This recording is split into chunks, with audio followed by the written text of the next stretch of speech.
वजीर information technology व TRS के कारगुजार सदर केटी रामाराव ने कहा है कि नोटबंदी जिसका ऐलान वजीर आजम नरेंद्र मोदी की हुकूमत ने 8 नवंबर 2016 को किया था, एक बड़ी नाकामी थी और उसने बढ़ती हुई हिंदुस्तानी मईशत को मफलूज कर दिया।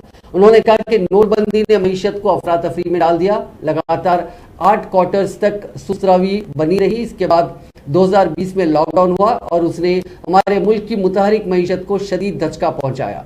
नोटबंदी की 6ठी सालगिरह पर वजीर केटीआर ने नोटबंदी की हौलनाकियों और उससे हिंदुस्तानी कौम की मईशत पर पड़ने वाले गहरे दागों का जिक्र किया। वजीर केटीआर ने कहा कि हकीकत यह है कि 6 साल बाद तमाम आला कदर की करेंसी को मनसूख करने की उजरत में फैसले के बाद आवाम के पास करेंसी की रकम 30,88,000 करोड़ रुपए की अब तक बुलंदतरीन सतह पर पहुंच गई।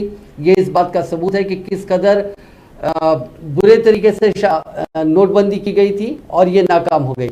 वजीर केटीआर ने कहा कि जब नोटबंदी का ऐलान किया गया था तो वजीर आजम नरेंद्र मोदी और हुक्मरान बीजेपी पार्टी की हुकूमत ने इस फैसले से हासिल होने वाले कई फवायद दर्ज किए थे। 6 साल बाद ये वाज़ेह हो गया है कि वो तमाम दावे गलत साबित हुए। झूठे दावे किए गए थे कि नोटबंदी से नकदी की गर्दिश में कमी आएगी, दहशतगर्दी खत्म होगी, काले धन में कमी आएगी, जाली करेंसी में कमी आएगी और कैशलेस मईशत आगे बढ़ेगी। पिछले 6 साल का तजुर्बा साबित करता है कि पीएम नरेंद्र मोदी के वो तमाम दावे गलत साबित हुए।